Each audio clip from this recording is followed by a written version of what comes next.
Le conducteur doit revêtir un gilet de haute visibilité lorsqu'il est amené à sortir d'un véhicule immobilisé sur la chaussée ou ses abords à la suite d'un arrêt d'urgence. Ce gilet doit être à portée de main dans le véhicule. Le triangle de présignalisation doit être placé sur la chaussée à une distance du véhicule telle qu'il puisse être visible de loin pour un conducteur venant sur la même voie de circulation. Allô ? L'obligation de mise en place du triangle ne s'applique pas lorsque cette action mettrait en danger la vie du conducteur.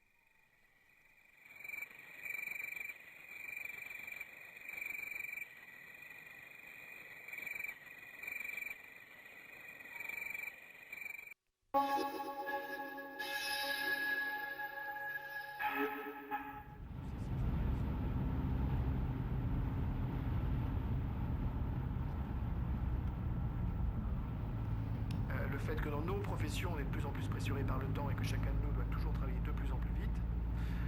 Bon, il est clair que quand on vit dans un tel complexe, faut pas s'étonner que le discours de la lenteur sur la route, il est un peu à contre-courant. C'est-à-dire qu'évidemment, le monde de la voiture n'a pas été tranché à ça.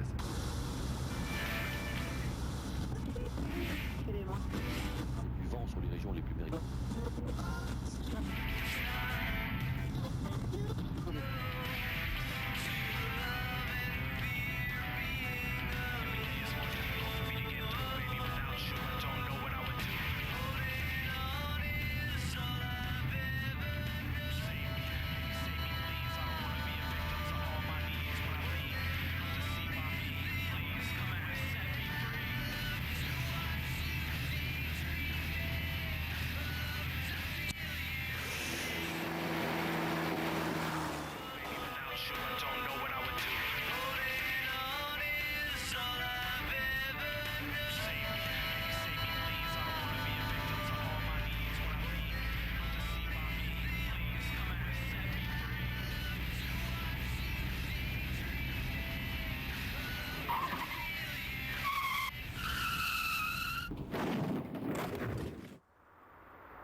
Conduire une voiture comporte toujours des dangers. La recherche de la sécurité consiste à rendre l'accident peu probable, en sachant identifier les endroits et les situations à risque pour lesquels il faudra adopter des attitudes prudentes. Dans 90% des accidents, le comportement des conducteurs est à mettre en cause. La peur du gendarme, c'est certainement une motivation plus importante que la peur de l'accident elle-même. Moi, je l'ai constaté en faisant des études en discothèque, avec, sur la thématique du retour, le samedi soir, donc avec des populations de conducteurs qui avaient beaucoup bu et qui étaient manifestement très en danger d'accidents liés à l'alcool. Bon. Eh bien, jamais la question de l'accident venait sur le tapis. C'était toujours la question des contrôles aléatoires.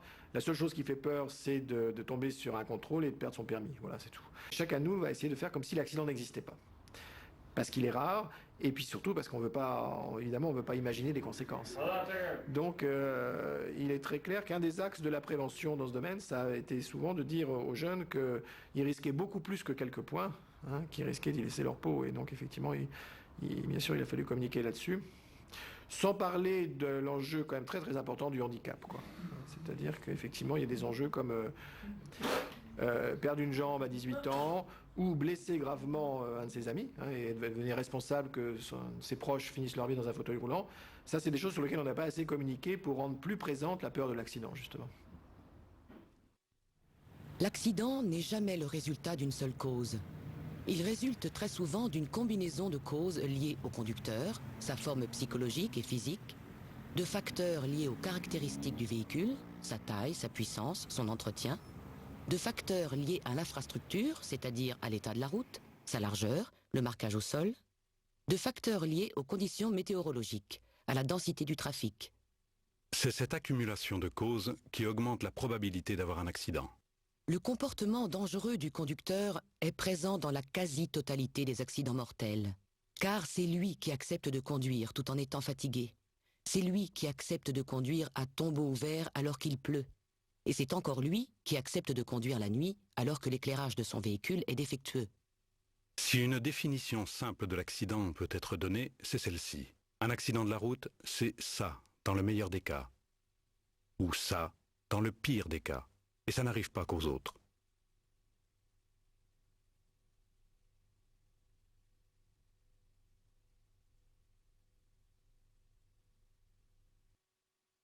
En 1972, on déplorait près de 17 000 tués sur les routes.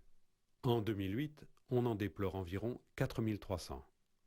Par rapport à l'Europe, la France se rapproche du peloton de tête, mais elle se situe loin des 6 pays européens qui la précèdent, à savoir les Pays-Bas, la Suède, le Royaume-Uni, le Danemark, l'Allemagne et la Finlande.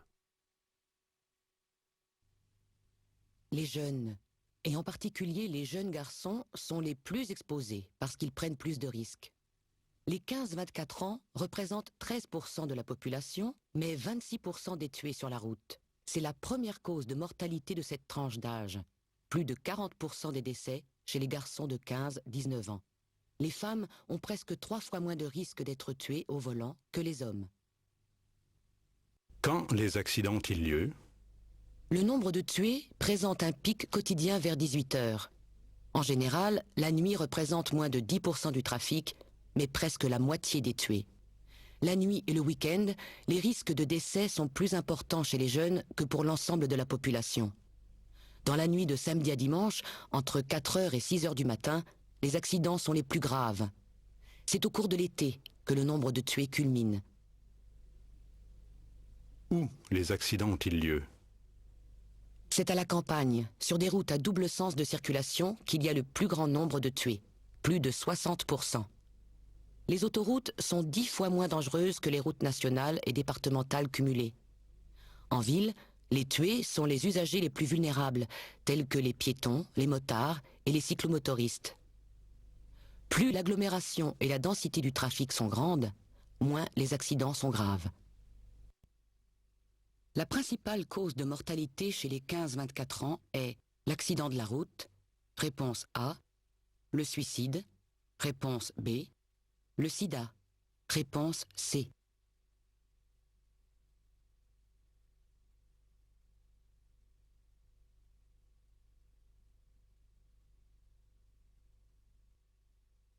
La principale cause de mortalité chez les 15-24 ans est l'accident de la route. Le suicide représente la deuxième cause de mortalité pour les jeunes. On constate que tous les pays industrialisés et motorisés ont un problème avec les jeunes conducteurs. Le surrisque des 15-24 ans s'observe dans tous ces pays. Réponse A.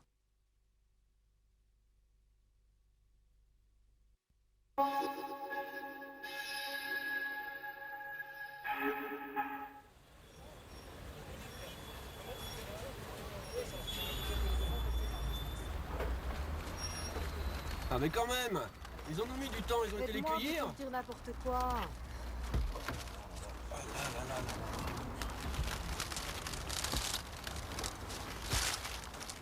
Bon bah vas-y, démarre, tu vas que ta mère me garde déjà les tours le dimanche. Mais tu peux me parler, on va être en retard, ça fait une demi-heure, je t'attends!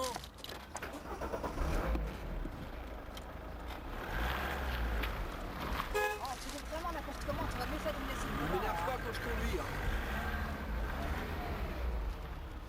Et c'est quoi ce pot de fleurs? Un bégonia, ta mère adore ça. Tu sais très bien qu'elle déteste les bégonias et à chaque fois tu lui en amènes. Bon bah la prochaine fois, t'iras toi-même. Ouais, écoute, je t'en prie, tu commences pas à m'énerver, parce que sinon ça va mal aller.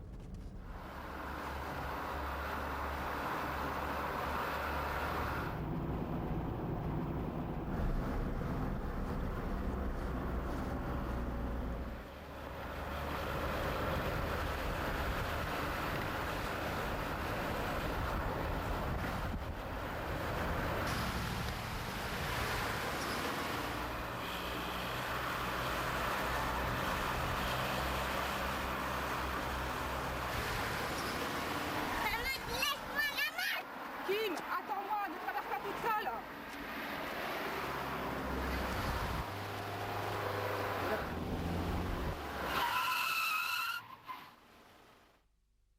L'accident a eu lieu le jour en ville sur une route à double sens de circulation. Le couple roulait à 60 km/h dans la voie de gauche et entamait un dépassement à hauteur d'un passage piéton alors qu'un enfant s'apprêtait à traverser la route. L'enfant a débouché de devant une voiture arrêtée et a surpris le couple. Qu'est-ce qui peut être mis en cause dans cette situation ? Le dépassement et la vitesse. On a vu l'indicateur de vitesse qui affichait 60 km/h environ. Il y a donc un excès de vitesse dans une situation où il aurait été bon de s'interroger sur l'arrêt de l'autre voiture. Ajoutons que la dispute du couple au sujet de leur retard, ainsi que l'agacement du conducteur, se répercute sur le style de conduite. En effet, il prend des risques et tente à plusieurs reprises des dépassements. Le facteur vitesse est présent dans environ 30% des accidents mortels. Pourquoi la vitesse est-elle meurtrière? Lors d'un accident, un individu peut subir des chocs qui provoquent des plaies et des traumatismes apparents. Mais le corps subit une décélération brutale lorsqu'il passe de la vitesse adoptée à l'arrêt total en un dixième de seconde. À 50 km/h, soit 14 mètres par seconde, un passager de 70 kg pèse environ 700 kg. À 130 km/h, soit 36 mètres par seconde, la même personne pèse environ 4500 kg. Les organes dans le corps, cerveau, rate, cœur, ne sont pas, eux, retenus par une ceinture de sécurité. Et ils subissent aussi cette décélération. Leur poids est également multiplié, et ils risquent donc de se rompre et de provoquer des hémorragies internes mortelles. Et ceci est indépendant de la qualité de la voiture. Dans le cas des accidents de la route, on s'aperçoit aujourd'hui que les voitures ont bénéficié de progrès techniques assurant une protection passive de bonne qualité, surtout grâce aux airbags et aux matériaux utilisés qui vont permettre une absorption correcte des chocs. Par contre, même si le corps est parfaitement stabilisé à l'occasion du choc, il va y avoir des lésions au niveau corporel, surtout au niveau des organes abdominaux et au niveau de la boîte crânienne, qui vont être très importants. Même si les lésions abdominales sont en général très bien traitées en urgence dans les services spécialisés, les lésions cérébrales restent la gravité la plus importante de ce qu'on rencontre aujourd'hui. Au moment du traumatisme, le cerveau va se déplacer de façon extrêmement violente, il va heurter les parois de la boîte crânienne, ce qui va provoquer des lésions vasculaires au niveau du tissu cérébral, avec des conséquences sévères, puisque ce tissu altéré n'a aucun potentiel de régénération. Pourquoi roule-t-on trop vite parfois? Il peut s'agir d'une accoutumance lorsqu'on passe d'un univers routier à un autre. Par exemple, d'une autoroute à une route de campagne à double sens de circulation. Inconsciemment, on garde une allure élevée alors que les voitures roulent en face, que les intersections existent et que des ralentissements peuvent survenir.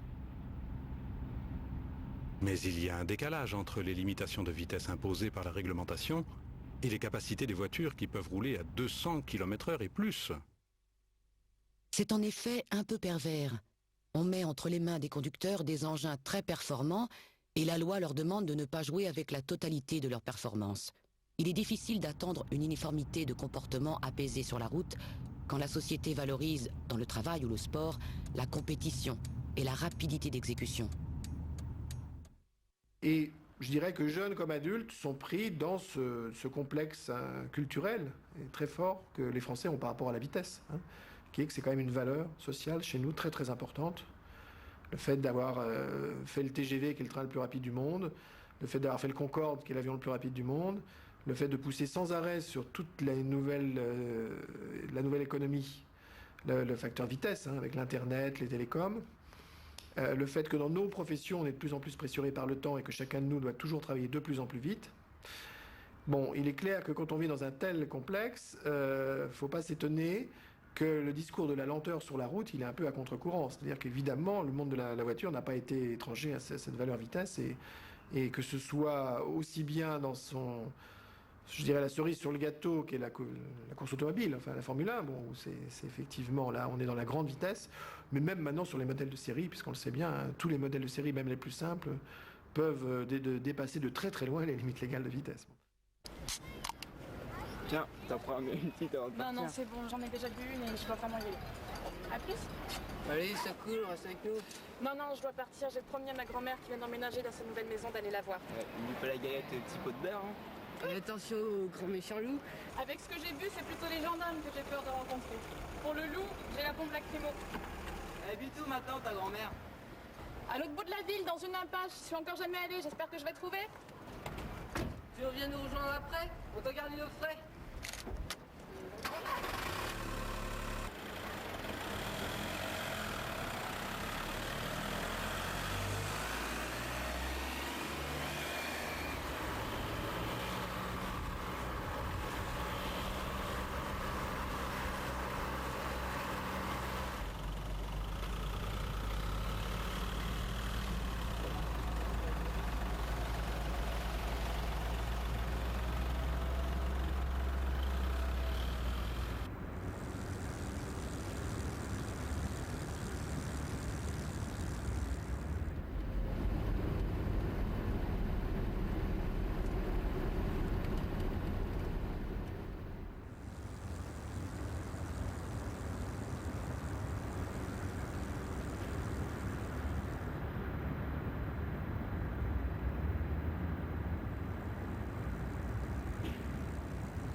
L'accident a eu lieu le jour en ville à hauteur d'une intersection sur une route en bon état et à double sens de circulation.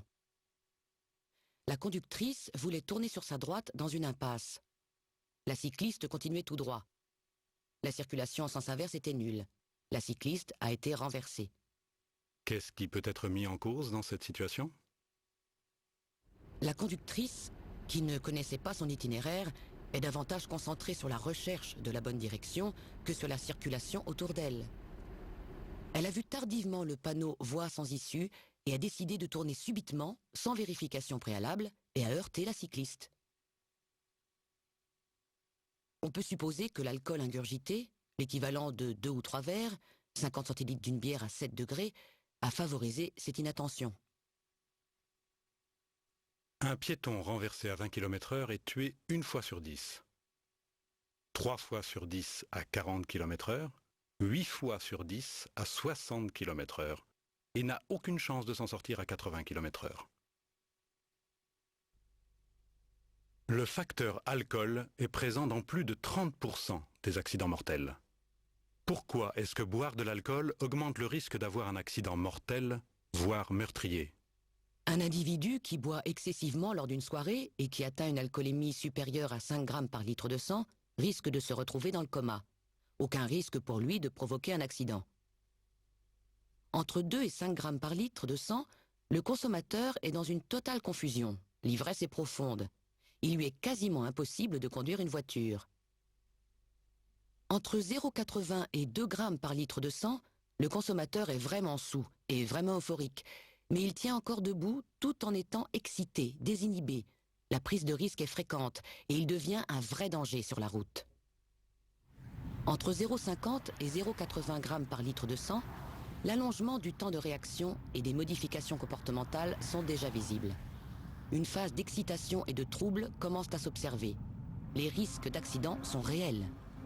En fait, la fourchette la plus perverse, parce que les effets de l'alcool ne sont pas perceptibles d'une manière aiguë par le conducteur, se situe entre 0,30 et 0,50 grammes par litre de sang. En effet, il y a déjà des modifications du champ visuel, du comportement et un allongement du temps de réaction. Et c'est dans cette tranche d'alcoolisation que les conducteurs prennent le volant le plus souvent.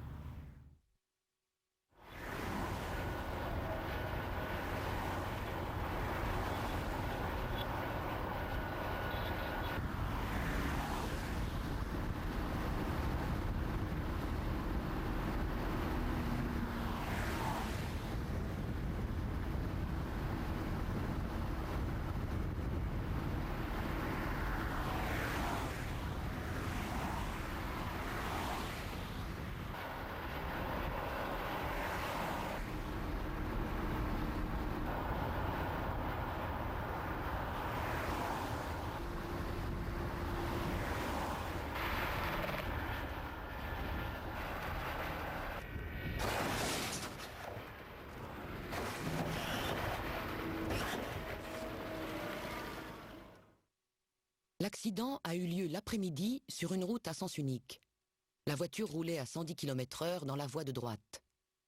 Après avoir croisé en zigzagant un véhicule arrêté sur la bande d'arrêt d'urgence, la voiture est allée glisser contre le rail de sécurité. Le choc s'est produit sur l'aile avant droite, puis sur tout le flanc droit de la voiture. Qu'est-ce qui peut être mis en cause dans cette situation? À plusieurs reprises, on a vu le conducteur lutter contre la fatigue. Bâillements, changements fréquents de position, ouverture des vitres sont les signes évidents de l'assoupissement du conducteur qui aurait dû s'arrêter. Avec la fatigue, l'analyse est confuse, les réactions sont tardives et l'effet de surprise provoque des gestes mal contrôlés. Le facteur fatigue est présent dans près de 20% des accidents mortels. Pourquoi est-ce que la fatigue augmente le risque d'avoir un accident mortel? La fatigue, quelle que soit son origine, ne peut se réparer qu'avec le sommeil. En outre, sur une autoroute, une monotonie s'installe très rapidement et provoque une baisse de vigilance. Ajoutons que les voitures récentes bénéficient parfois d'un confort de salon qui n'aide pas le conducteur à se maintenir éveillé. Le conducteur en manque de sommeil peut connaître des périodes de micro-sommeil, c'est-à-dire une intrusion de 1 à plusieurs secondes de sommeil consécutif. Sur une autoroute à 130 km/h, on parcourt chaque seconde 36 mètres. 108 mètres en 3 secondes. La baisse de vigilance est à l'origine d'1 mort sur 3 sur autoroute. Sieste préventive, pause fréquente après 1h30 à 2 heures de conduite consécutive au maximum, sont les règles de sécurité de base. La vitesse maximale sur autoroute est de 130 km/h. L'espérance de vie moyenne d'un piéton y est de 20 minutes. En cas de panne, il faut impérativement marcher de l'autre côté de la glissière de sécurité et ne jamais traverser l'autoroute.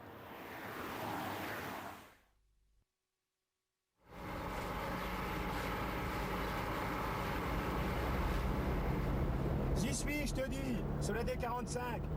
Ça fait 3 fois que je passe au même endroit. J'ai pas vu de carrefour, moi. Qu'est-ce que tu dis? Je t'entends mal. Si tu crois que c'est pratique de lire une carte en conduisant, arrêtez pour demander où c'est. T'es marrant, toi. C'est paumé comme bled. C'est perdu en pleine cambrousse. En tout cas, c'est sympa le patron. M'envoyer dépanner un client vendredi soir. En plus, c'est pas mon secteur habituel. Je sais même pas comment ça se répare, moi, les décales.